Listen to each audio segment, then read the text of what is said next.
Sir Vijay கூட மயக்க போகிற சாதாரண விஷயம் தானே சார், நான் அப்பளம் சாப்பிட்றது மாதிரி. அது பாகுபலி படத்தில் வந்து 100 அடி சிலை 100 உயிர்களை கூட பலிவாங்காதான் நாசர் பேசுவார், அந்த மாதிரியான ஒரு இது. வந்த பிறகு பாயிண்ட்ல வந்து 10 நிமிஷம் வண்டியை லைட் ஆஃப் பண்ணிட்டு என்ன பண்ணிட்டு இருந்தீங்க? என்ன பண்ணி எனக்கு புரியவே இல்லையா? நீங்கள் சிசிடிவி கேமரா எடுத்து அந்த அந்த விஷயத்தில் சொன்னீங்கன்னா விஜய் சொன்னார் இல்லையா, உண்மை என்னைக்கும் வெளியே வந்துடும், அந்த உண்மையெல்லாம் வெளியே வரும். விஜய் அந்த பஸ்ஸுக்குள்ள உட்காந்து என்ன பண்ணாருங்கிற உண்மை வெளியே வரும். நீ தைரியமான ஆம்பளை, அப்படி சொல்ற சிங்கம் தானே, நீ சிங்கமாக இருந்தால் அங்கே பேச வேண்டியதானே, ஏன் இது வந்து அசிங்கமாக ஓடி போறீங்க? நீங்கள் ஸ்கெட்சு போட்டு கொலை பண்ணுவாங்க, கொலை பண்ணிட்டு என்ன பண்ணுவாங்க, நீ வந்து திருநெல்வேலி ஓடிடு, நீ மதுரை ஓடிடு, நான் சென்னை ஓடிடுறேன், நீ ஆந்திரா ஓடிடு. இது வந்து ஸ்கெட்சு போட்டு கொலை பண்ணுற கூட்டம். இந்த கூட்டத்தில் கூட 8லேருந்து 10 லட்சம் ரூபாய் வரைக்கும் செலவு செய்ய. ஆமாங்க, இது வரைக்கும் சொல்கிறேன், 8லேருந்து 10 லட்சம் ஆகுது இல்லை, இது வரைக்கும் ஒரு பைசா விஜய் கொடுத்துருப்பாரா? மை டிவிக்கு ஆப் லான்ச் போது நாங்கள் 3 லட்சம் நிர்வாகிகள் போட்டிங்கன்னு ஒரு பச்சையாக போய் சொல்கிறான் புசியானது. அதை கேட்டுக்கணுமா இல்லையா? அப்போ எங்கண்ணே நம்ம ஒன்றை செல்லுது எங்கண்ணே? இந்த உண்மையிலேயே அந்த கட்சியில் வந்து அன்றாட கட்சிகளாக இருக்கிறவங்கள்ட்ட அவங்கள்ட்ட எவ்வளவு சுரண்ட முடியுமோ சுரண்டி இவனுக்கு கொடுத்து போய் ஆடிட்டு இருக்காங்க இவனுங்கெல்லாம். இதுக்கெல்லாம் மூலதனம் விஜயோட அந்த இது இயலாமை. விஜய்க்கு ஒன்று, விஜய் எல்லாம் தெரிந்து அப்படியே கண்ணை மூடிட்டு இருக்கிறது. எந்த கட்சியிலையாவது பூத் முகவர்கள் மாநாடு டிக்கெட் போட்டு வித்துருப்பானா? நீங்கள் மாநாடு விக்ரவாணி மாநாட்டில் விஐபி சீட்டை வந்து இந்த ஆள் வந்து வித்தாரு புசியானந்த். இதுதான் புசியானந்த். இப்படி காலம் ஃபுல்லாக எவன்ட்ட எவ்வளோ சுரண்டலாம், எவ்வளோ, அதனால தான் நீங்கள் பதுங்கிட்டு இருக்கீங்க. நீங்கள் செய்த பாவம் கொஞ்சம் நஞ்சு பண்ணிக்கலாம். நிகழ்ச்சி நடத்துகிற ஆர்கனைசர் அவர் தான், எனக்கு இதுக்கு சம்மந்தம் இல்லை, என்ன விடுவீங்கன்னு சொல்கிறாருல்ல, அந்த விஷயம். இதை வந்து மாவட்ட செயலாளராக இருக்கக்கூடிய 114 மாவட்டத்தில் இருக்கக்கூடியவர்களின் மனைவிகள் இதை கூர்ந்து பார்க்கணும். ரைட். இந்த மதியழகனோட மனைவி தான் பேசினாங்க. எந்த அளவுக்கு மோசமாக பேசினாங்கன்னா, என் புருஷன் அஜித்குமார் மாதிரி அடிச்சு கொண்டாதீங்கன்னு பேசினாங்க. எவ்வளோ கேவலமான ஒரு ஸ்டேட்மெண்ட் அது. அந்த ஸ்டேட்மெண்ட் ஜான் தான் சொல்லியிருப்பான், இது மாதிரி பேசுமான்னு சொல்லியிருப்பான். ஆனால் உங்களை கைவிட்டது யாரு? இது தேர்தல் வரைக்கும் இது போகுதுன்னு வச்சுக்கோங்களேன். ஒரு மாநிலத்தில் என்ன சொல்கிறாரு, 10 பேராவது மருந்து கொடுத்து செத்துருவோம். 10 பேர். அறிவழகனா லாயர் என்ன பேசுகிறாரு இருந்தாலும், செத்தவங்களாம் எந்த கூட்டத்தை வந்தால் செத்தாங்கன்னு தெரியுமா? அவனால செருப்பு கட்டி அடிக்கணும் அந்த இடத்துல. ஏன் நம்ம உண்மையிலே இருந்ததுனால செருப்பு நம்ம வயசு கூட நான் மரியாதை கொடுத்துருக்க மாட்டேன் அந்த இடத்துல. கவர்மெண்ட் கொடுத்துட்டாங்கல்ல 10 லட்சம், நீங்கள் இன்னைக்கு எப்போ கொடுக்க போகிறீங்க? அதே விஜய் வந்தால் கொடுப்பாருன்ற மாதிரி ஒரு பேச. எப்போங்க வருவார்? வரவே மாட்டார். எப்படிங்க வருவார் அவர்? இன்னைக்கு வரைக்கும் ஜான் சார் நீங்கள் வெளியே போனீங்கன்னா பிரச்சனை ஆகிடும் சார். அந்த இடத்துலையும் ரசிகர் மனப்பான்மையோட ஒரு கும்பல் வர்றானா காவல்துறை வச்சு அடிச்சு வரட்டுங்க. நீங்கள் பேசணும்ல, வராதிங்கப்பா. நான் வரப்போகிறது ஒரு துன்ப நிகழ்வுக்கு வர்றேன். யாரும் உங்களை எப்படி சொல்லுவாங்க? உங்களுக்கு வந்து வைப்பெரிய பாதுகாப்பு இருக்குது. இந்த லூசு கும்மட்டத்தனமாக விர்ச்சுவல் வாரியஸுங்கிற பேரில் நான் வீரமாக வீடியோ போடுறேன். உன் லைஃப்பை தொலைச்சிடாதான் நான் சொல்லுவேன். உன் கேரியரை தொலைச்சிடாத. ஒரு ஈவிரக்கம் இருக்கிற மனிதாபிமானம் இருக்கிற ஒரு ஆளுக்காக நம்ம வந்து சிறைக்கு போனோம், இல்லை வந்து நம்ம வழக்கு வாங்கினோன்னா அது வேற. அவனுக்கு எதுவுமே கிடையாது விஜய்க்கு. ஈவு இறக்கங்கிறது துளி கிடையாது. இன்னுமே நம்பிட்டு இருக்காங்க. இவங்களாம் பாவமாக இருக்குது எனக்கு பார்க்கும்போது.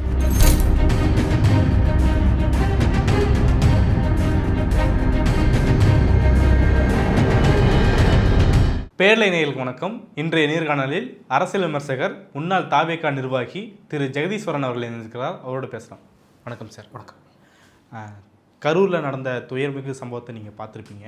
அதில் விஜய் வந்து தப்பி ஓடியதாகட்டும், அதுக்கு பின்னாடி மாவட்ட செயலாளர்களை கைவிட்டதாகட்டும், இப்போது நிர்வாகிகளை கைவிட்டதாகட்டும், ஜாமீனில் எடுக்கிறதுக்கு முன் வராதாகட்டும், எல்லா இடத்துலையுமே ஒரு நெக்லிஜென்ஸ் இருக்கிறதா பார்க்க முடியுது. மக்களையும் கைவிட்டதும் சரி, நிர்வாகிகளை கைவிட்டதும் சரி.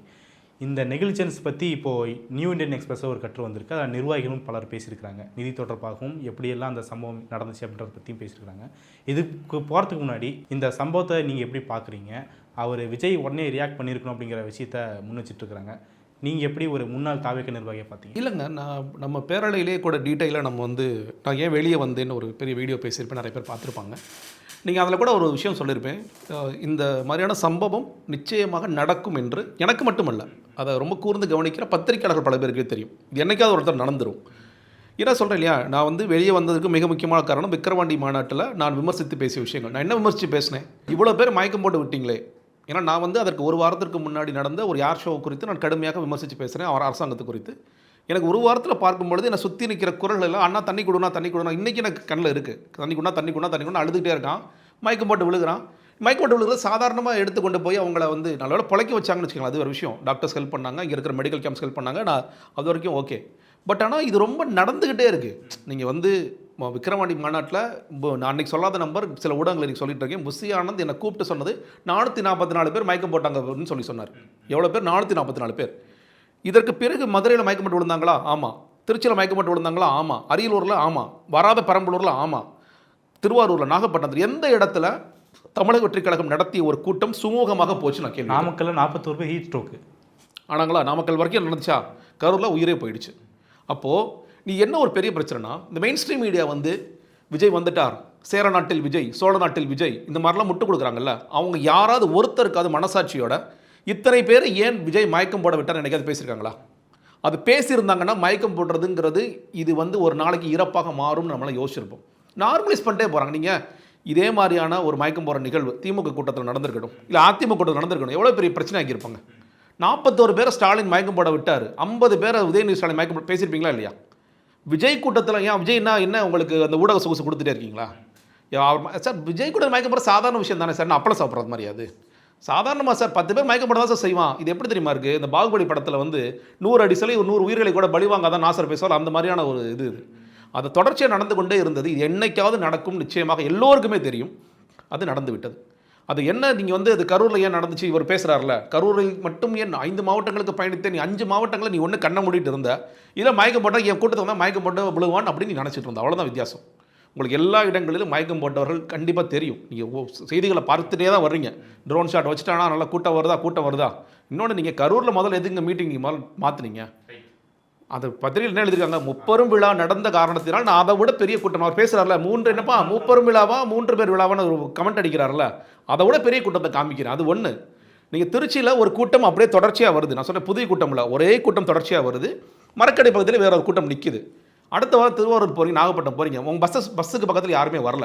ஓரமாக மக்கள் வந்து அப்படியே விஜய் வந்துட்டார் யாரும் குதிச்சு வரல, யாரும் தொடர்ச்சியாக வரல. விஜய்க்கு அது என்னப்பா போன வாரம் பார்த்து பஸ்ஸை ஓடிட்டு வந்துட்டே இருந்தாங்க, உள்ளெல்லாம் விழுறதுக்கு முயற்சி பண்ணாங்க, இன்றைக்கி என்ன ஆள் கம்மியாக இருக்கே அப்படின்னு கேட்டால் ஜான் என்ன சொல்லுவார், சார் அடுத்த கூட்டம் பாருங்கள் சார், கரூரில் நாமக்கல்ல எவ்வளோ பேர் கூட்டத்தை வர வைக்கிறோம் சார், எப்படி நீங்கள் இயல்பாக வர வைப்பீங்க?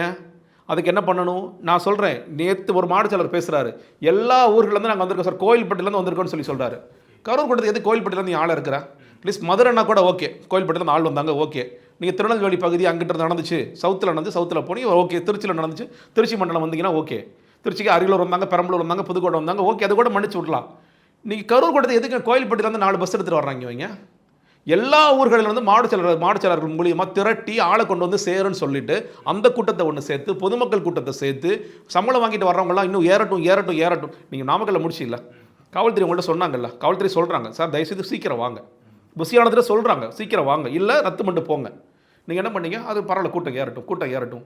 வந்த பிற பாயிண்டில் வந்து 10 நிமிஷம் வண்டியை லைட் ஆஃப் பண்ணி நீங்கள் என்ன பண்ணிட்டு இருந்தீங்க? என்ன பண்ணி எனக்கு புரியவே இல்லையா? நீங்கள் சிசிடிவி கேமரா எடுத்து அந்த விஷயத்தில் சொன்னீங்கன்னா விஜய் சொன்னார் இல்லையா, உண்மை என்றைக்கும் வெளியே வந்துடும், அந்த உண்மையெல்லாம் வெளியே வரும். விஜய் அந்த பஸ்ஸுக்குள்ளே உட்காந்து என்ன பண்ணாருங்கிற உண்மை வெளியே வரும். அப்போ நீங்கள் வந்து மக்கள் வந்து எப்போ எக்கேடு கட்டாலும் பரவாயில்ல, எனக்கு அதை பற்றிலாம் கவலை இல்லை, இதை வச்சு ஒரு அரசியல் பண்ணலாம். நீங்கள் உண்மையில் நீங்கள் அரசியல் கூட பண்ணுங்கள். உண்மையான அரசியல் பண்ண என்ன தெரியுமா பண்ணியிருக்கணும்? அங்கே நின்று உங்களுக்கு தான் தெரியும்ல, செந்தில் பாலாஜி பண்ணார், திமுக பண்ணார் தானே, ஒரு கதையை கட்டி விட்றீங்க. அங்கேருந்து பேச வேண்டியதானே? நீ தைரியமான ஆம்பளையா, நீ சொல்கிற சிங்கம் தானே, நீ சிங்கமாக இருந்தால் அங்கேருந்து பேச வேண்டியதானே? ஏன் இது வந்து அசிங்கமாக ஓடி போகிறீங்க நீங்கள்? ஒட்டுமொத்த நீங்கள் இது பாருங்கள், இது எப்படின்னு கேட்டிங்கன்னா, சில பேர் வந்து ஒரு ஸ்கெட்சு போட்டு கொலை பண்ணுவாங்க. கொலை பண்ணிவிட்டு என்ன பண்ணுவாங்க, நீ வந்து திருநெல்வேலி ஓடிடு, நீ மதுரை ஓடிடு, நான் சென்னை ஓடிடு, நீ ஆந்திரா ஓடிடு. இது வந்து ஸ்கெட்சு போட்டு கொலை பண்ணுற கூட்டம். அதே மாதிரி சார் இந்த மாதிரி ஆயிடுச்சு என்ன சார் பண்ணலாம்? ஜான் ஆரோக்கியம் என்ன சொல்லுவான், சார் எல்லோரும் ஃபோனை ஸ்டாப் பண்ணுங்கள், எல்லோரும் பதுங்கிருங்க. இதுக்கு பேர் கட்சியா? நீதிமன்றம் கேட்ட கேள்வி சரியா இல்லை, இது பேர் கட்சியா? நீ கட்சி நடத்துறீங்களா? கட்சி நடத்துகிற யாராவது இப்படி இருப்பார்களான்னு கேட்டிங்கன்னா யாருமே இருக்க மாட்டாங்க. நீ கேட்ட அந்த கேள்வியில் மாவட்ட செயலாளர்கள் இதான் கேட்டீங்க. நான் என்ன சொல்கிறேன்னா, நீ கைவிட்டார்கள்னு சொன்னீங்கல்ல, நான் சொல்கிறேன் விஜய் என்னைக்கு அவங்களை கையில் தூக்கி எடுத்தார் முதல்ல? நீங்கள் வந்து நான் உங்களை ஹோல்டு பண்ணுறேன்ப்பா எப்பயுமே, இந்த கட்சிக்காக நீங்கள் மாவட்ட செயலாளர் வந்திருக்கீங்க, இந்த கட்சிக்கான பொறுப்பாளர்கள் நீங்கள் இருக்கீங்க, உங்களை நான் என்றைக்குமே ஹோல்டில் வச்சுருக்கேன் அப்படின்னு சொன்னால் நீங்கள் கைவிட்டால் சொல்லலாம். அவர் என்றைக்குமே கையில் வச்சுட்டு ஏங்க இன்னைக்கு வரைக்கும் அவர் மாவட்ட செயலர் பேர் கூட விஜய்க்கு தெரியாதுங்க. நீங்கள் லிஸ்ட்டு கேளுங்க, ஓப்பா 114 பேர் போட்டிருக்கு, 6 பேர் இன்னும் போடலை, 114 ஒரு 25 பேர் சொல்லுங்கள் அவரை, அவர் தெரியாது. இங்கேயோ பார்த்த மாதிரி இருக்கிறன்னு தான் சொல்லுவார். அவர் என்னைக்கு நீங்கள் தலைமையாக ஓகே புஷியானது தெரியுமா, விஷயம் நிச்சயமாக தெரியும், எல்லா மாவட்ட செயலாளர் தெரியும், அவர் தான் நியமனம் போட்டார், அவர் தான் கடிதம் எழுத்துறாரு.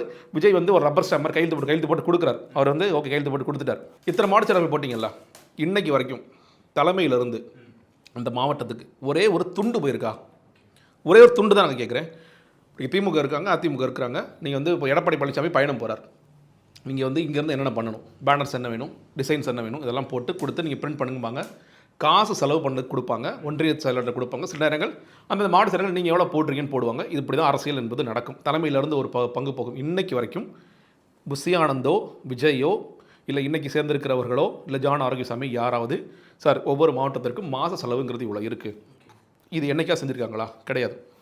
இஃப்தார் நோன்பு கிளம்பி வானா ஒரு தடவை கிளம்பி வந்தால் பத்தாது, முதல் நாள் கிளம்பி வா, முதல் நாள் 2 நாள் முன்னாடி கிளம்பி வா, நான் உனக்கு வந்து நானே பாஸ் கொடுத்த மாதிரி ஒரு ஃபோட்டோ எடுத்துட்டு நீ என்ன பண்ணணும், ட்விட்டரில் போய் என் ஆசான் புஷி ஆனந்த் அண்ணனிடமிருந்து நான் பாஸை பெற்றுக்கொண்ட மகிழ்வான தருணம் போஸ்ட் போட்டியா, போட்டு ஊர் கிளம்பு, இல்லை நீங்கள் தங்குறனா தங்க, எவ்வளோ செலவானாலும் நீ பார்த்துக்கோ, 2 நாள் கழிச்சு ஈவெண்ட்டுக்கு வா.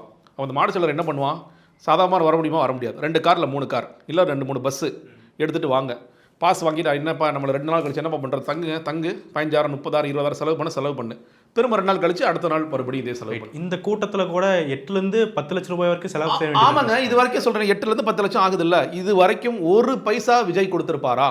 நான் சொல்கிறேன், விக்கிரவாண்டி மாநாட்டில் மட்டும்தான் விஜய் செலவு செய்தார். அதுலேயும் வந்த போக்குவரத்து செலவோ, சாப்பாடு செலவோ, தண்ணி பாட்டு செலவோ இல்லை, மேடைக்கான செலவு, விவசாயிகளுக்கு கொடுத்த காசு, அது மட்டும்தான் விஜயோட காசு. பரந்தூர் போனாங்க, பரந்தூரில் வந்து விஜய் ஏதோ செலவு பண்ணாருன்னு சொல்லி சொல்கிறாங்க. அதை தாண்டி இது வரைக்கும் நடந்த இஃப்தார் நோன்பலையோ 2ஆம் ஆண்டு விழாவோ பொதுக்குழுவோ எல்லாவற்றிலும் செலவு செய்வது ஆது அர்ஜுனா. சேலத்தில் வந்து கொள்கை விளக்க பொதுக்கூட்டம் போடுறாங்க, அந்த மாவட்ட செயலர் கேட்குறாரு ஏதாவது காசு கொடுக்க முடியுமான்னு கேட்குறாரு, அப்பையும் புஷி ஆனந்த் முடியாதுன்னு சொல்லிட்டார், விஜய் முடியாதுன்னு சொல்லிட்டார். ஆது அர்ஜுனா ஏதாவது கொடுத்துருக்கலாம். ஸோ இன்னைக்கு வரைக்கும் அந்த மாவட்ட செயலாளர்களுக்கு ஏதாவது ஒரு மாவட்ட செயலாளருக்கு, எப்பா நீ ஊரில் என்னப்பா பண்ணுற, நீ எவ்வளோ செலவு பண்ண எனக்கு தெரியும், பேண்ட் சமைக்கிறதே இன்றைக்கி எவ்வளோ பெரிய காஸ்ட் ஆகுது, கொடி கட்டுற, தலைவர் வரான்னு இவ்வளோ வேலை பார்க்குற, உனக்கு ஏதாவது வேணுமா கேட்டிருப்பியா, இல்லை புடுங்கியிருப்பார். நீ உன் ஊரில் செய்கிறீல, கலெக்ஷனை போடு, உனக்கு கீழே இருக்க ஒன்றிய செயலாளர் மண்டலம் கலெக்ஷன் வாங்கி எனக்கு ஒரு 5 லட்சத்தை அனுப்பிச்சி விட்ரு. இதுதான் புஷி ஆனந்த். இன்னைக்கு வரைக்கும் அந்த மாவட்ட செயலாளர்கிட்ட எவ்வளோ பிடுங்க முடியும்? ஒன்றிய செயலாளர், இன்னொன்று மாவட்ட செயலாளர் சம்பாரிச்சவனு இருக்கான், 35 லட்ச ரூபாய்க்கு நெட் கேஷில் கார் எடுத்தவனு இருக்கான், 10 விரலை மோதிரம் போட்டு தெரியறவனு இருக்கான், எப்படி சம்பாதிக்கணும்னு தெரியாத மாவட்ட செயலர் இருக்காங்க அந்த கட்சியில், அப்படி இருக்காங்க. மாவட்ட செயலர் முடிச்சாச்சு கதையை. அடுத்து ஒன்றிய பகுதிகள், ஒன்றிய பகுதி முடிச்சாச்சு, ஒன்றியத்தில் காசு வாங்கி போஸ்டிங் போட்டிருக்கேன். இன்னைக்கு வரைக்கும் இந்த மாவட்ட செயலர் தாண்டி இன்னைக்கு வரைக்கும் புஷி ஆனந்த் நான் இந்த கேள்வி எவ்வளோ தூரம் கேட்டிருக்கேன். இப்போயாவது விஜய் யோசிக்கிறாரா, ஏன் நமக்கு எங்கே சிக்கலாச்சு, ஏன் ஒன்றிய செயலாளர்கள் இன்னும் போடல, ஏன் கிளை செயலாளர்கள் போடல, ஏன் நகர செயலாளர்கள் போடல? மை டிவிக்கு ஆப் லான்ச் போது நாங்கள் 3 லட்சம் நிர்வாகிகள் போட்டிங்கன்னு ஒரு பச்சையாக போய் சொல்கிறான் புஷி ஆனந்த். அதை கேட்டிருக்கணுமா இல்லையா? அப்போ எங்கண்ணே நம்ம ஒன்றிய செயலர் எங்கண்ணே, நான் ஃபோட்டோ கூட பார்க்கலையே, நகர செயலர் எங்கண்ணே? அப்போது இந்த ஒன்றியத்தை உடச்சி அடுத்த கிளையை உடைக்கிறதுக்கான வேலைகளை பார்த்துட்டு அவங்கள்ட்ட பிடுங்கு. உண்மையிலே அவங்க நிறைய பேர் அந்த கட்சியில் வந்து நான் இருந்த வரைக்கும் அன்னாடம் காட்சியாக இருக்கணும் பார்த்துருக்கேன். இங்கே ஒரு பையன், நான் ஒரு இடத்துக்கு போயிருக்கேங்க, இடைக்களி நாடுக்கு தாண்டி ஒரு இடத்துல, அந்த பையன் வந்து எனக்கு நான் வேற ஒரு வேலையை போகிறேன், ரூம் போட ஹெல்ப் பண்ணிப்பாங்க, ரூம் போட்டு கொடுக்குறான். என்னப்பா பண்ணால் நான் வந்து ஒன்றிய பொறுப்பு வர போகிறேன்னு, என்னப்பா பண்ணுறேன்னு, பேப்பர் பொறுக்கிறேன் சார்ங்கிறான். பேப்பர் பொறுக்கி டெய்லி வந்து 500-600 சம்பாதிக்கிறான் அந்த பையன்ட்ட. நீங்கள் போயிட்டு டேய் நீ இந்த செலவெல்லாம் பார்த்துக்க அப்படி சொல்ல என்ன பண்ணுவாங்க? இந்த உண்மையிலேயே அந்த கட்சியில் வந்து அன்றாட கட்சிகளாக இருக்கிறவங்கள்ட்ட அவங்கள்ட்ட எவ்வளவு சுரண்ட முடியுமோ சுரண்டி இவனுக்கு கொடுத்து போய் ஆடிட்டு இருக்கானுங்க இவனுங்கெல்லாம். இதுக்கெல்லாம் மூலதனம் விஜயோட அந்த இது இயலாமை. விஜய் எல்லாம் தெரிந்து அப்படியே கண்ணை மூடிட்டு இருக்கிறது. நீ பிளாக் டிக்கெட் விற்கிற மாதிரி விற்றுக்கோ, எவ்வளோ காசு வேணுமோ காசு பார்த்துக்கோ. ஏங்க நீங்கள் இந்த பூத் பவர் மாநாடு ஒன்று போட்டாங்க ஞாபகம் இருக்கா கோயம்புத்தூரில்? அந்த ஈவெண்ட்டை டிக்கெட் போட்டு விற்றானுங்க இவனுங்க. எந்த கட்சியிலையாவது பூத் முகவர்கள் மாநாடு டிக்கெட் போட்டு விற்றுருப்பானா? நீங்கள் மாநாடு விக்ரவாணி மாநாட்டில் விஐபி சீட்டை வந்து இந்த ஆள் வந்து விற்றார் புஷி ஆனந்த், டிக்கெட்டு போட்டு விற்றார். இதுதான் புஷி ஆனந்த். இப்படி காலம் ஃபுல்லாக எவன்ட்ட எவ்வளோ சுரண்டலாம், எவ்வளோ, அதனால தான் நீங்கள் பதுங்கிட்டு இருக்கீங்க. நீங்கள் செய்த பாவம் கொஞ்சம் நஞ்சமா நீங்கள்லாம். காசு காசு காசு எல்லாத்தையும் எவ்வளோ பிடுங்க முடியுமோ பிடுங்க. புதுசாக யாராவது கட்சிக்கு வரானா அவன்கிட்ட எவ்வளோ காசு வாங்கணுமோ வாங்கு. கேண்டிடேட் வரானா 2 லட்ச ரூபா வாங்கு, 2 கோடி ரூபா வாங்கு. இதுதான் அவருடைய இது. இப்போது இவ்வளோ விஷயங்கள் காசு தொடர்பான விஷயங்களை சொல்கிறீங்க. ஆனால் இந்த கட்டுரையில் சொல்கிறது என்ன பார்த்தீங்கன்னா, எங்ககிட்ட இந்த சம்பவம் நடந்த பின்னாடி தலைமைக்கிட்டேருந்து எங்களுக்கு எந்த அறிவுறுத்தலுமே வரல, எந்த வழிகாட்டுதலும் வரல, அதனால தான் நாங்கள் போய் பாதிக்கப்பட்ட குடும்பத்தையே போய் சந்திக்கல அப்படின்னு சொல்கிறாங்க. இன்னொரு பக்கம் லாயர் வந்து அதிகமாக காசு கேட்குறாங்க, நாங்கள் இப்போது கைவிடப்பட்ட நிலைமையில் இருக்கிறோம் அப்படின்னு சொல்லி வருத்தத்தை தெரிவிக்கிறாங்க. அது எப்படி புரிஞ்சுக்கிறது? இது ஒரு மாதிரி இருக்குது, இது ஒரு மாதிரி ஒன்று. இது இந்த கட்சியோட இயங்கியலை நீ எப்படி புரிஞ்சுக்கிறோன்னா, விஜய் இங்கிற ஒரு தனி நபர். விஜயை வந்து தொடர்பு கொள்ளக்கூடியவர்கள் 2 பேர், ஒன்று புஷி ஆனந்த், இன்னொன்று ஜான் ஆரோக்கியசாமி. இவங்க 2 பேர் தான். ஆத ஒரிஜினா கூட பெரிய அளவு அக்சஸ் இல்லை, பிற்காலத்தில் அக்சஸ் வந்திருக்கலாம், ஓரளவு அக்சஸ். வெங்கட்ராமன் பொருளாளர். ஆனால் எனக்கு தெரிஞ்சு அந்த ஆள் எதுக்கு இருக்கானே தெரியல. அவரும் ஒரு சிலையாக ஒருத்தர் இருக்காருன்னா வெங்கட்ராமன் எதுலையுமே எனக்கு எதுவுமே நான் கண்டுக்க மாட்டேன், எதையுமே பார்க்க மாட்டேன் அப்படிங்கிற ஒரு இடத்துல, திருடுற இடத்துல புஷி ஆனந்த் இருக்கார். இது வந்து கட்சி எப்படி நடத்தணும் அப்படிங்கிற இடத்துல வந்து ஜான் ஆரோக்கியசாமி இருக்கார். இப்போது விஜய்கிட்ட பேசக்கூடிய நபர்கள் இந்த 2 பேர் தான். இந்த கட்சி எப்படி நடக்கணும்னு சொல்கிறவர் கட்சியின் தலைவரான ஜான் ஆரோக்கியசாமி தான். நான் சொல்கிறேன், இன்றைக்கி கட்சியின் தலைவர் ஜான் ஆரோக்கியசாமி தான். ஜான் ஆரோக்கியசாமி என்ன சொல்லியிருப்பார்? ஃபஸ்ட்டு சார் எல்லாம் ஃபோன் ஸ்டாஃப் வாங்க, பதுங்கிடுவோம். இதுதான் நம்பர் 1 இன்ஸ்ட்ரக்ஷன். அடுத்த இன்ஸ்ட்ரக்ஷன் என்ன, 2 நாள் ஆயிடுச்சு, நம்ம வந்து சுவமோட்டோவாக போயிருக்கோம், சீட்டர் நிர்மல்குமார் அனுப்பிச்சிருக்கோம். சீட்டர் நிர்மல்குமார் போய் ஜட்ஜிட்ட பேசி வந்திருக்காரு, நாளைக்கு 2:45 மணிக்கு கேஸ் வருது, அது வரைக்கும் யாரும் ஃபோன்ஸ் ஆன் பண்ணாதீங்க, கம்யூனிகேட் பண்ணுவாங்க, ஃபோன் ஆஃப் பண்ணுங்க. வேறு நம்பர்ஸ் கொடுங்க, வேறு நம்பர்ஸ் நான் உங்களுக்கு வந்து சிக்னல்லையோ அதுலையோ நான் மெசேஜ் அனுப்புகிறேன், அதை பார்த்துக்கோங்க. நீங்கள் அமைச்சிட்டு ஃபோனை வந்து ஸ்விட்ச் ஆஃப் ஆன் பண்ணாதீங்க. மக்களுக்கு தெரிஞ்ச ஊடகங்களுக்கு தெரிஞ்ச நம்பரை ஆன் பண்ணாதீங்க. 2:45 சார் அன்றைக்கி கேஸ் வரல சார், ஜட்ஜி வந்து புதுசாக கேஸ் ஃபைல் பண்ண சொல்கிறாங்க, அப்படியா அப்போயும் நீங்கள் பேசாமல் இருங்க, யாரும் ஃபோன்ஸை ஆன் பண்ணாதீங்க, அப்படியே பதுங்கியே இருங்க. இப்போது இந்த கம்யூனிகேஷனை யூஸ்வலி புஷி ஆனந்திட்ட சொல்லி ஒரு கம்யூனிகேஷன் தான் பண்ணணும். உதாரணத்துக்கு அடுத்த வாரம் வந்து நாங்கள் கோவில்பட்டி போகிறோம், கோவில்பட்டிக்கு போகணும் சார், நீங்கள் அதுக்கான என்ன வேலைகளை பார்த்துருங்க, அந்த மாவட்ட செயலர் லெட்டர் கொடுக்க சொல்லுங்கள், இதெல்லாம் சொல்லக்கூடிய புஷி ஆனந்த். இப்போ இந்த புஷி ஆனந்த் பதுங்கியிருக்கார். புஷி ஆனந்த் கொடுக்கப்பட்ட இன்ஸ்ட்ரக்ஷன் என்ன, நீங்கள் யார் ஃபோனையும் எடுக்காதீங்க, நான் என்ன சொல்கிறேன் அதை மட்டும் கேளுங்க, நீங்கள் பதுங்கி சேலத்தில் பதுங்கிருங்க. ஓகே, பதுங்கியிருக்கேன். புஷி ஆனந்த் சொன்னால் தான் இந்த மாவட்ட செயலர் எல்லாரும் மூச்சே விடுவோம். நீங்கள் அது வரைக்கும் புஷி ஆனந்த் மூச்சு விடக்கூடாது சொல்லியிருக்காரு, நான் மூச்சு விடாமல் இருப்பேன்னு இருக்கக்கூடிய ஆட்கள் இவங்களாம். நீங்கள் வந்து விஜய்க்கு விசுவாசமெல்லாம் கிடையாது, புஷி ஆனந்த் விசுவாசிகள் இவர்கள் எல்லாமே. ஸோ இன்றைக்கி கம்யூனிகேஷனுங்கிறது யாருக்குமே கிடையாது. அப்போ ஒவ்வொரு மாவட்ட செயலரும் என்ன புஷி ஆனந்த் எடுத்தாலும் ஃபோனும் போக மாட்டேங்குது, ஒரு நம்பருக்கு அடிக்கிறோம் அவர் எடுக்க மாட்டேங்கிறார், என்ன பண்ணுறேன்னு புரியலைன்னா புஷி நானே என்ன பண்ணுறேன் எனக்கு தெரியலப்பா, எனக்கு யாராவது எதாவது சொன்னாதான் எனக்கு தெரியும், நான் பதுங்கி இருக்கணுமா, சரண்டர் ஆகணுமா, இல்லை ஓடி ஒழியணுமான்னு எனக்கே தெரியல, நானே ரொம்ப குழப்பத்தில் இருக்கேன் அப்படிங்கிற இடத்துல நான் இருக்கேன், அதனால் இந்த தயவு செஞ்சு விட்டுருங்க, இப்போ யாரும் என்ன கூப்பிடாதீங்க. அப்போ இந்த மாவட்ட செயலராக இருக்கக்கூடியவர்கள் என்ன செய்வாங்க? இல்லை, இன்னொரு பக்கம் முன்ஜாமீன் வழக்கில் போயிட்டு நிகழ்ச்சி நடத்துகிற ஆர்கனைசர் அவர் தான், எனக்கு இதுக்கு சம்மந்தம் இல்லை, என்ன விடுவீங்கன்னு சொல்கிறாருல்ல, அந்த விஷயம் இதை வந்து யார் ரொம்ப கூர்ந்து கவனிக்கணும்னா, இப்பொழுது மாவட்ட செயலராக இருக்கக்கூடிய 114 மாவட்டத்தில் இருக்கக்கூடியவர்களின் மனைவிகள் இதை கூர்ந்து பார்க்கணும். ரைட். ஏன்னா இந்த மதியழகனோட மனைவி தான் பேசினாங்க, எந்த அளவுக்கு மோசமாக பேசினாங்கன்னா, என் புருஷன் அஜித்குமார் மாதிரி அடித்து கொண்டாதீங்கன்னு பேசினாங்க. எவ்வளோ கேவலமான ஒரு ஸ்டேட்மெண்ட் அது. அந்த ஸ்டேட்மெண்ட் ஜான் தான் சொல்லியிருப்பான், இது மாதிரி பேசுமான்னு சொல்லியிருப்பான். எவ்வளோ கேவலமான ஸ்டேட்மெண்ட். ஆனால் உங்களை கைவிட்டது யார்? புஷி ஆனந்த் கைவிட்டார். என்ன சொன்னார்? எனக்கும் அதுக்கு சம்மந்தம் இல்லை, கையெழுத்து போட்ட மதியழகனை தான் ஏற்கனவே அரெஸ்ட் பண்ணிட்டீங்க, இதில் நான் எப்படி வந்து வரணும்? ஆனால் உண்மையில் பாருங்கள், ஒவ்வொரு இடத்திற்கும் முன்னாடி போனது யார்? உங்களுக்கு இது வரைக்கும் மதியழகன் மூஞ்சி கூட உங்களுக்கு தெரியுமா? இல்லை எந்த மாவட்ட செயலர், நீங்கள் வந்து 114 மாவட்ட செயலரில் இந்த மாவட்ட செயலர் முகம் எனக்கு தெரியும் உங்களால் சொல்ல முடியுமா? கண்டிப்பாக சொல்ல முடியாது. ஒரு 2-3 பேர் தெரியும். இந்த ஈசிஆர் சரவணன், மதுரையில் விஜய் அன்பன், அந்த மாதிரி 2-3 பேர் நமக்கு தெரியும். அதை தாண்டி எனக்கே தெரியாது. மதியழகனை நானே பார்த்ததெல்லாம் கிடையாது. அப்போது மதியழகனோட வேலை என்ன? என் பின்னாடி வா, நான் முன்னாடி போகிறேன், நீ பார்த்துக்கோ, கையெழுத்து போட்டு போடு, கையெழுத்து போட்டு கொடு. அவன் செஞ்ச பாவம் வந்து அவன் ஒரு பினாமி மாதிரி கையெழுத்து போட்டு கொடுத்தது, இந்த இன்னொரு மாவட்ட செயலர் கையெழுத்து போட்டு கொடுத்தது. இந்த ஒட்டுமொத்த விஷயங்களையும் அந்த அந்த இதில் என்ன சொல்லியிருக்காங்க, கரூரில் திடீர்னு முப்பெரும் விழா போட்டாங்க, அதுக்கு எதிர்த்து நம்ம போடணும், நீ எந்த இடம் கிடைக்குதோ அதை ஃபிக்ஸ் பண்ணு. காவல்துறையிட்ட போய் அனுமதி கேட்குறாங்க, காவல்துறை அவங்களுக்கு எப்போ நீ உழவர் சந்தை கொடுத்தீங்கன்னா மோசமாயிடும், அந்த இடம் பத்தாது. இந்த இது சொன்னாலும் டேவிட் நாசர் ரொம்ப தெளிவாக சொன்னார். இது கூட அமராவதி 6 இருக்குது, இவன் கீழே குதிச்சிட்டான பிரச்சனை, டிரான்ஸ்ஃபார்மர் இருக்குது, எல்லா பிரச்சனை இருக்குது. அப்போது வேலுசாமிபுரத்தில் இப்போ தான் 4 ஆச்சு எடப்பாடி போட்டு, அப்போ அந்த இடத்த எடுத்துக்கோ. சரி சார் நான் எடுத்துக்கிறேன்னு சொல்கிறான். அப்போ இதில் அவனோட செஞ்ச தவறு என்ன கேட்டிங்கன்னா, எப்படியாவது நான் தலைவர் சொல்லிட்டார், தலைவர்னா புஷி ஆனந்த் சொல்லிட்டார், அப்போ நம்ம அதை செஞ்சு முடிக்கணும். ஏன்னா இந்த பிளானு யார் பிளானு?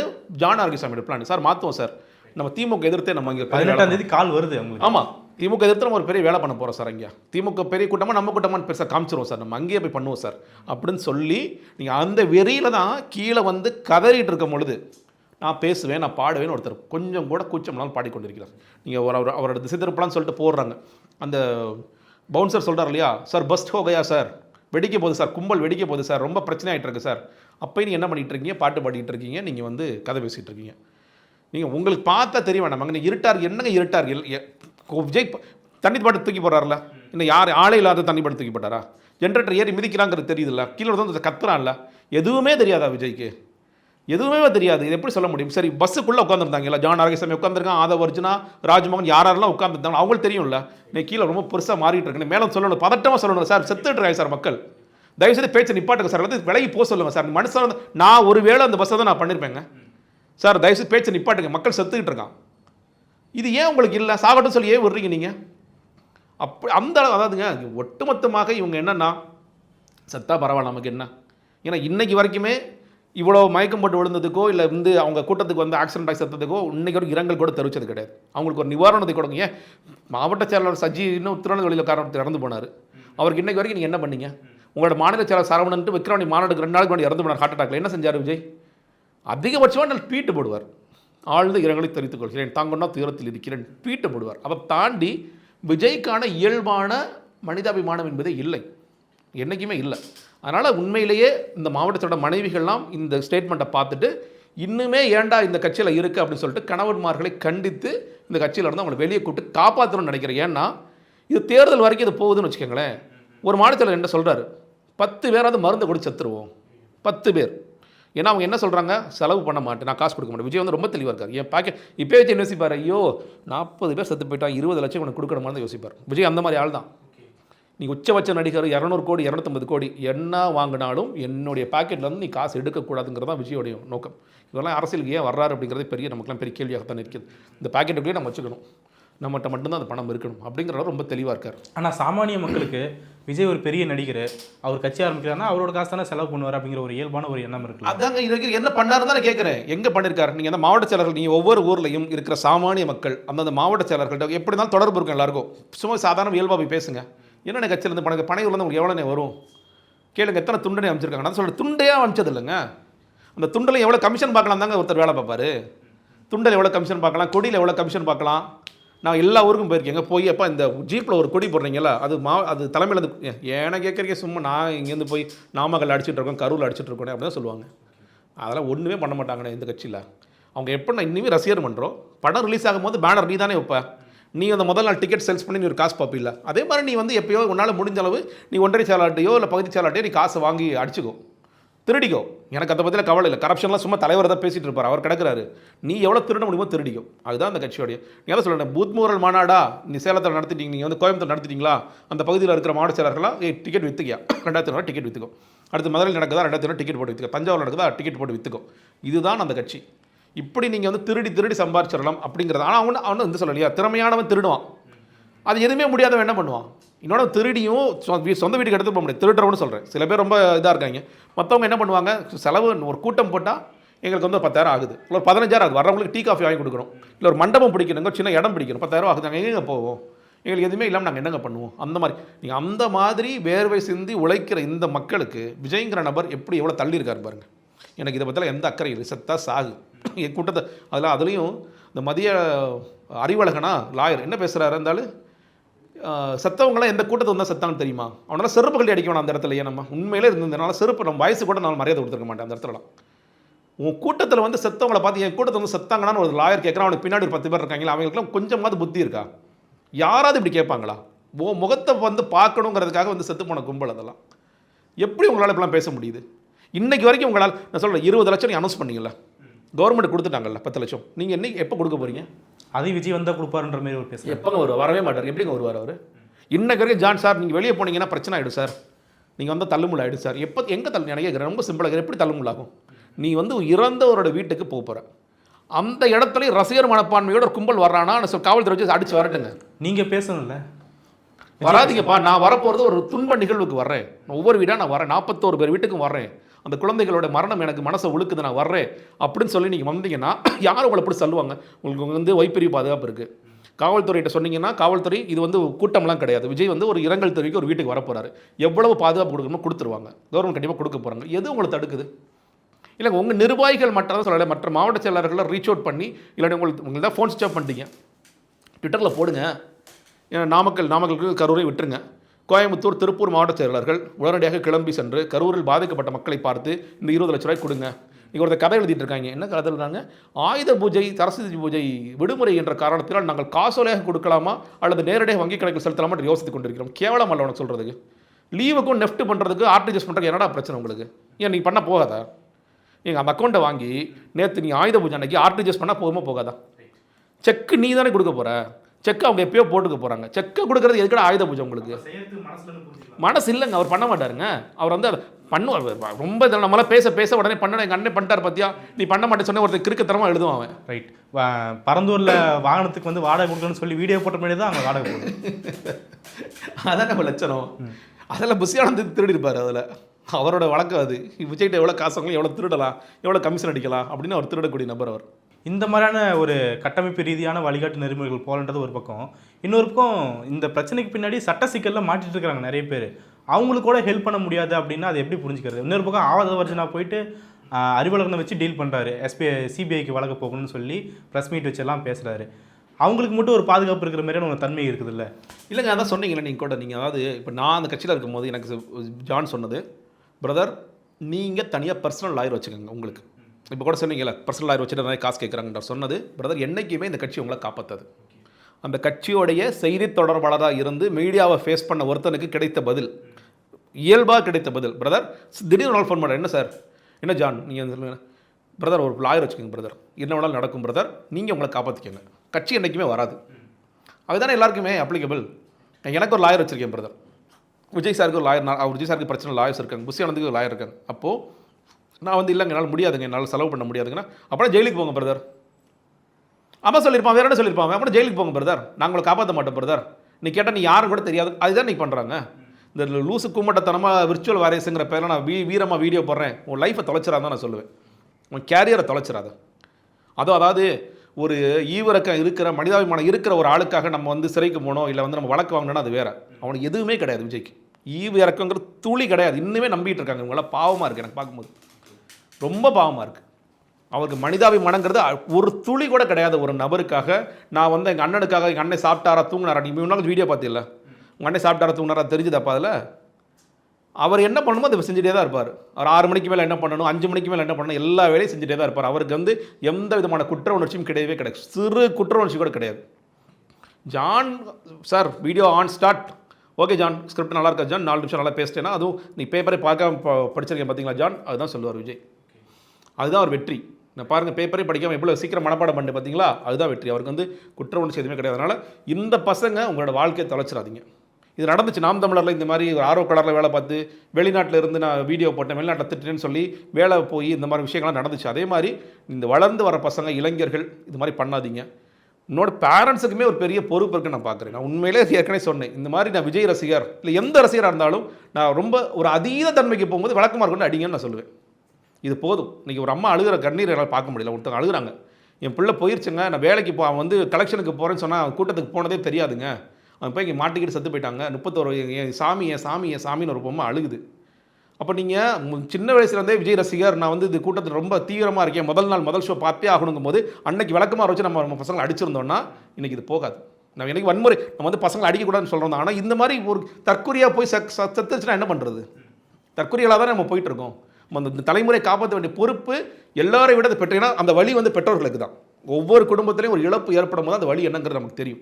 அந்த வழியிலிருந்து நீங்கள் வேண்டாம் நினச்சிங்கன்னா உங்கள் குழந்தைங்கள மறுபடியும் இந்த சினிமா மோகத்தில் வந்து எப்படி மீட்கெடுக்க வேண்டிய மிக முக்கியமான எல்லா நடிகர்களும் சொல்கிறேன். நான் வந்து இதை இவருக்காகன்னு சொல்லலை, எல்லா நடிகர்களும் படத்தை திரைப்படமாக பார்ப்போம், அதில் வந்து வெளியே வருவோம். இது பண்ணவே வேண்டாம் நான் சொல்கிறேன். ரைட். இப்போது இந்த சம்பவத்துக்கு பின்னாடி விஜய் மேலே வைக்கிற மெயினான அக்யூசேஷன் என்னென்னா, இந்த ரசிக மனநிலையை வந்து விஜய் மனப்பூர்வமாக ரசிக்கிறாரு, வேணும்னே லேட் பண்ணி வர வச்சு அதை ரசிக்கிறது எல்லாமே அப்படின்னு சொல்லி. நீங்கள் வந்துட்டு உள்ளே இருக்கும்போது இப்போ இவ்வளோ பெரிய இளைஞர் பட்டாளம் பின்னாடி இருக்குன்னு அவருக்கு தெரியும். அதை வந்துட்டு நல்ல முறையில் எடுத்துகிட்டு போகலாம், ஒரு கேப் எடிட் பண்ணி எடுத்துகிட்டு போகலான்ற விஷயம் வந்து கட்சிக்குள்ளே பேசப்படுதா, இல்லை அந்த எண்ணம் இருக்குதா? கிடையவே கிடையாதுங்க. நீங்கள் நான் சொல்லியிருக்கேங்க பல நேரங்களில் இவங்களை வந்து அரசியல் மயப்படுத்தலாம். நல்ல எக்ஸ்பர்ட்ஸாக கூப்பிட்டு ஒரு 30 டீமோட வேலை வந்து எல்லா மாவட்டங்களுக்கும் ஒரு டீமுக்கும் 2 மாவட்டம் போய் அங்கே மாவட்டங்களை கூப்பிட்டு கிளாஸ் எடுப்போம். கொள்கை தலைவர்னா யார், கொள்கைனா என்ன, நம்ம ஏன் கட்சி ஆரம்பிச்சிருக்கோம், நம்ம எப்படி கட்சிகளை ஃபேஸ் பண்ணணும், இது எல்லா விஷயங்களையும் நம்ம சொல்லிக் கொடுப்போம். இப்படி தாங்க அரசியல் மயப்படுத்தணும். நீங்கள் புஷி ஆனந்த் கூட அந்த டிவிக்கு ஆப் லான்ச் பண்ணும்போது 12,500 கூட்டங்கள் போட போகிறேன்னு சொல்லி ஒரு கதை சொன்னார். அதுக்கு என்ன அர்த்தம்னா ஒவ்வொரு பஞ்சாயத்தில் ஒரு கூட்டம் போட போகிறேன். 3 கூட்டத்தை தாண்டலை. சேலம், நாமக்கல், அப்புறம் வந்து திருவண்ணாமலையோ, செஞ்சி, இது 3 ஊர் அவ்வளோதான் முடிச்சிட்டானுங்க. நீங்கள் இது செஞ்சீங்கன்னா அவனுக்கு வந்து அரசியல்னா ஓகே. ஏன்னா இன்றைக்கி வரைக்கும் நீங்கள் பாருங்கள், அந்த கூட்டத்துக்கு போயிட்டு வந்தவன் இல்லை அந்த கூட்டத்தில் நிற்கிறவனை போய் நீ பேட்டி எடுங்க, டிவிக்கே சீமானா அசிசமாக திட்டுவான், கெட்ட வார்த்தை சொல்லி திட்டுவான், சீமா என்னடா நீ அப்படின்னு திட்டுவான். இல்லை வந்து திமுக திட்டுவான். ஏன்னா விஜய் என்ன சொல்கிறார், மேடல் என்ன பேசியிருக்காரோ, டிஎம்கே அகேன்ஸ்ட் டிவிகே இது சொல்லிகிட்டே இருப்பான். இதை தாண்டி அவனுக்கு அரசியல்னால என்னென்னு பேச முடியலை. ஏன்னா விஜயே அதை பேசலை. விஜய் 1/2 மணி நேரம் பேசுறதா எனக்கு காதில் கேட்டுச்சு. நான் அதை உண்மையிலே விஜய் அவன் என்ன பேசுகிறான்னு பார்க்க வந்தேன். விஜய் பார்க்க இந்த விஷயத்தை எடுத்து பேசுகிறான், அந்த விஷயத்தை எடுத்து பேச வந்துட்டாருங்கிறதான் வேறு, அவனுக்கு எதுவுமே தெரியல. அப்போ நீங்கள் அவனெல்லாம் அப்படி தான் நெறிமுறைப்படுத்தி பண்ணியிருக்கணும். இதுக்கான முயற்சிகள்லாம் நான்லாம் செஞ்சேன். பிரதர் என்ன பிரதர் நீங்கள் இதெல்லாம் தேவையில்லாத வேலை பிரதர். ஏன்னா இந்த கூட்டம் நீங்கள் அரசியல் மயப்படுத்தாமல் இருப்பது தான் விஜயோடைய ஸ்ட்ரென்த்து.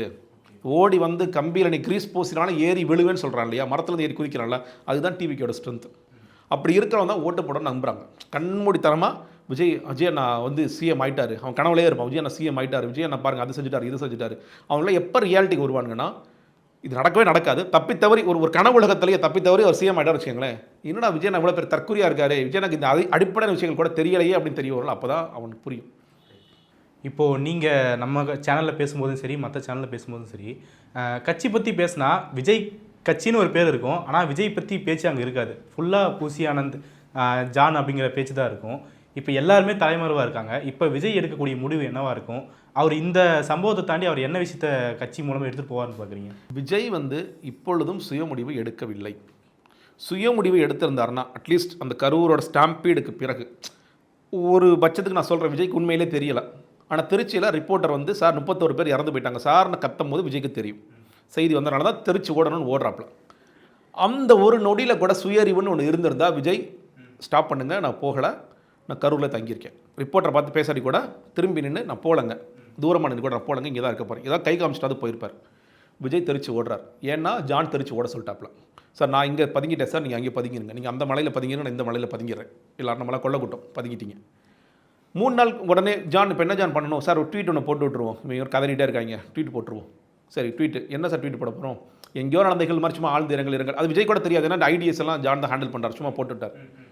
அடுத்த நாள் டீட்டெயிலாக ஒரு ட்வீட் போடுவோம். அப்பயுமே ஒன்றும் அடங்க மாட்டேது சார், என்ன சார் பெரிய பிரச்சனையாகிட்டே மாறிட்டு இருக்கு. அப்புறம் வீடியோ எல்லாமே வீடியோ கேட்கணும், சுயமாக அவங்க எதுவுமே முடிவு எடுக்க மாட்டாங்க. இவங்க ரசிகர்களே தலைவா வீடியோ போட தலைவா வீடியோ போட தலைவா வீடியோ போட தலைவானா வீடியோ போடுறதுக்கான ஒரு வேலையை பார்க்குறேன். ஜான் என்ன ஜான் வீடியோ ஸ்கிரிப்ட் சார், நான் ஸ்கிரிப்ட் நான் ஒரு ஆளை வச்சு எழுதி கொடுக்குறேன் சார், எழுதி கொடுங்க. ஓகே ஜான் நல்லா இருக்கா ஜான், ஓகே இப்போ என்ன ஜான் பண்ண சோகமாக இருக்கீங்க சார், அதனால் நீங்கள் ஓப்பன் மைக்கில் போயிடலாம், கொஞ்சம் தலையெல்லாம் கொஞ்சம் கட்டாகிற மாதிரி கொஞ்சம் அப்படி சோகமாக வச்சுக்கோங்க சார் முகத்தை, அது மட்டும் வச்சுட்டா போதும் சார். இது பார்த்தா ஸ்ட்ராட்டஜி மாதிரிலாம் தெரியல, ஒரு பெரிய லாபி பண்ணுற மாதிரில இருக்குது. இல்லைங்க அதான் சொல்கிறேன் இல்லை, அவர் சொல்கிற வார்த்தை என்ன கேட்டிங்கன்னா, at any cost we should win brother, எவன் சத்தாலும் பரவாயில்ல, நம்ம ஜெயிக்கணும் பிரதர். ஜெயிச்சு என்ன பண்ண போற நீ? எல்லாரும் சேர்த்துற யார் ஓட்டு? அதான் சொல்கிறேன், நீ எல்லாத்தையும் கொண்டு என்ன ஜெயிச்சு என்ன பண்ண போற நீ? யாருக்காக நீ ஜெயிக்கிற? மக்களுக்கு நல்லது செய்ய போகிற ஜெயிக்கிற இல்லையே. உன்னோட நீ என்னைக்காவது உன் கட்சி ஆரம்பிச்சதுலேருந்து நான் மக்களுக்கு நல்லது செய்வதற்காக வந்திருக்கேன் என்னைக்கா சொல்லியிருக்கியா? திமுகவை வீழ்த்துவதற்காக நான் வந்திருக்கிறேன். அது ஒரு கட்சியோட ஸ்ட்ராட்டஜி, கட்சியோடைய இயங்கியல் அப்படி இருக்க முடியாது இல்லைங்க. இப்போ நான் கட்சி ஆரம்பிக்கிறேன், எனக்கு திமுக மேலே வெறுப்பு இருக்குது, அதிமுக வெறுப்பு இருக்குது, ஜெய் சொல்றதற்கு கட்சி துவக்கிறீர்கள், நான் திமுக அதிமுக வீழ்த்துவதற்கு வந்திருக்கிறேன், சிரிக்க மாட்டாங்க யாராவது. அப்போ நீ மக்கள் நல்லது செய்ய மாட்டியா? அப்போ நீ மக்களுக்கு நல்லது நீ என்ன சொல்கிற, மக்களுக்கு அவங்க நல்லது செய்வாங்கன்னு நினச்சி அவங்க செய்யலை, அதனால நான் வந்து கட்சி ஆரம்பிக்க போகிறேன், அது ஓகே. இல்லை திமுக வீழ்த்தணும், திமுக வீட்டுக்கு அனுப்பணும். இல்லை நாமக்கலே சொல்லிட்டாரு, புதுசாக என்னங்க சொல்கிறதுன்னு கேட்டார்ல. அப்போ நீ என்ன அப்போ நீ வந்து என்ன செய்ய வர, அப்போ எதுக்கு நீ வர்ற நீ? அப்போ நீங்கள் ஒட்டுமொத்தமாக வந்து அவருக்கு அவருடைய நிலைப்பாடுங்கிறது அது இது இந்த ஸ்கிரிப்ட் இது முடிஞ்சிச்சா, இப்போ என்ன ஜான் பண்ணணும் சார், பேசாமல் இருங்க சார். ஜான் நீலாம் போகலான்னு சொல்லி சொல்கிறாங்க, என்ன பண்ணுறீங்க? எனக்கு இல்லை சார், இப்போ போனீங்கன்னா பெரிய பிரச்சனை ஆகிடும் சார், நம்ம ஸ்லோவாக வந்து ஒருத்தர் அனுப்பிச்சு பார்ப்போம், இன்றைக்கி நேற்று ஒருத்தர் அனுப்பிச்சிருக்கோம் சார், அவங்க அனுப்பிச்சு பார்த்துட்டு என்ன சொல்கிறாங்கிறத பார்ப்போம் சார். அதுக்கு பிறகு நீங்கள் வர்றீங்கன்னு நம்ம சேனல்ஸ்லாம் நான் லீக் பண்ணிட்டே இருப்பேன் சார், சோர்சஸ். தலைவர் கிளம்பி விட்டார், தலைவர் கண்ணீர் வடிக்கிறார், தலைவர் வந்து சாப்பிடாமல் கூட அழுது கொண்டிருக்கிறார் அப்படின்னு நான் அதெல்லாம் மேனேஜ் பண்ணிக்கிறேன் சார், மீடியா மேனேஜ்மெண்ட் நான் பார்த்துக்கிறேன், அது பாட்டு ஓடிட்டு. கடந்த 3 நாளாக செயலாளர் கூட பேசிகிட்டு இருக்கான்னு தகவல் வந்து, அது இந்த மானகட்ட மீடியா தானே, மெயின் ஸ்ட்ரீம். நான் சொல்கிறேன், நான் ஊடகத்தில் உட்கார்ந்து பேசுவோனே நான் சொல்கிறேன், உண்மையிலே சொல்கிறேன், கொஞ்சம் கூட எத்தனை நாளைக்கு இந்த சோர்சஸ் கேட்டு நீங்களாம் வீணாக போயிட்டு இருப்பீங்க. அவன் வந்து லீக் பண்ணுற செய்திகள் போட்டே இருப்பீங்களா? உங்களுக்கு சுயறிவு உங்களுக்கும் கிடையாதா?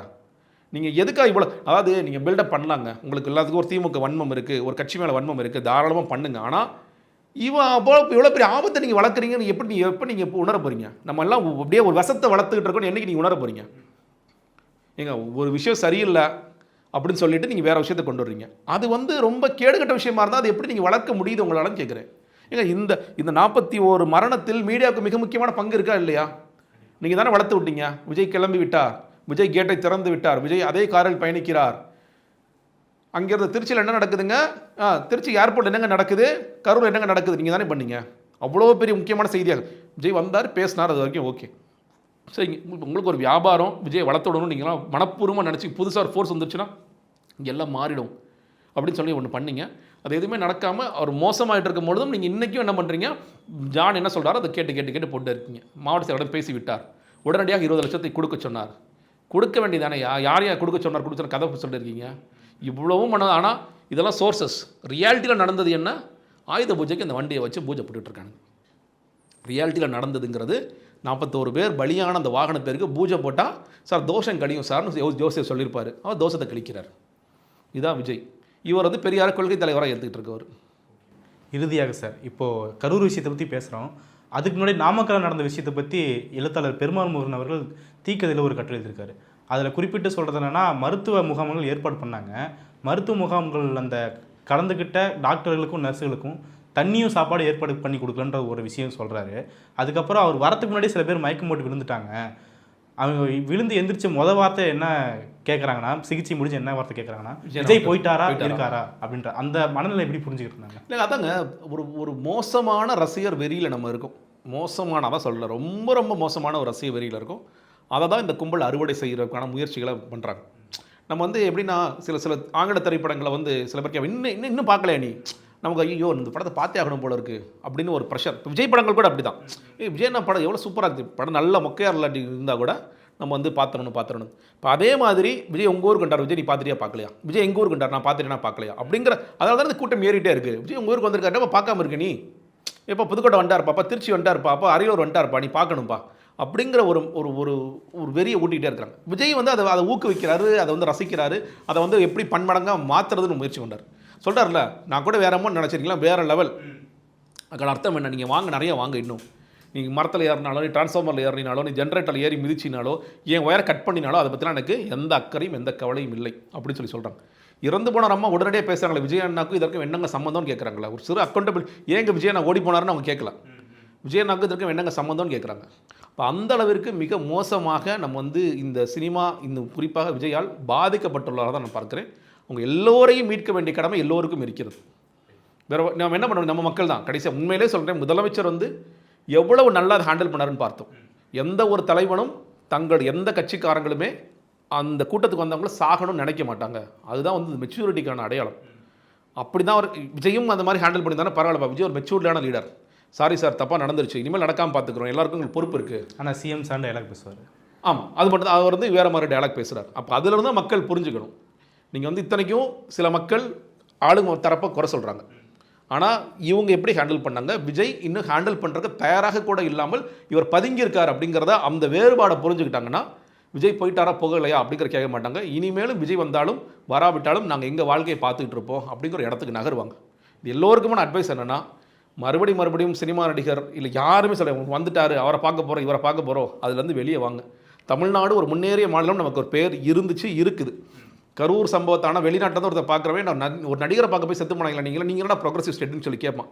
அந்த ஒரு அவப்பெயர் நம்ம தொடர்ச்சி எறியணும்னா விஜய் மாதிரியான ஆட்களை இன்னும் மறுபடியும் நம்ம ஊக்குவிப்பதை நிறுத்த வேண்டும். ஓட்டு போடாதெல்லாம் பிரச்சனை. ஆனால் இந்த மாதிரி நான் கூட்டத்துக்கு போனேன், குழந்தை கூட்டிகிட்டு போனேன், என் மனைவி போனாங்க, நான் அதை வேடிக்கை பார்த்தேன், தயவுசெய்து நிப்பாட்டுங்க. ஓகே, நிறைய முக்கியமான விஷயங்களை பண்ணிட்டீங்க சார், மிக்க நன்றி.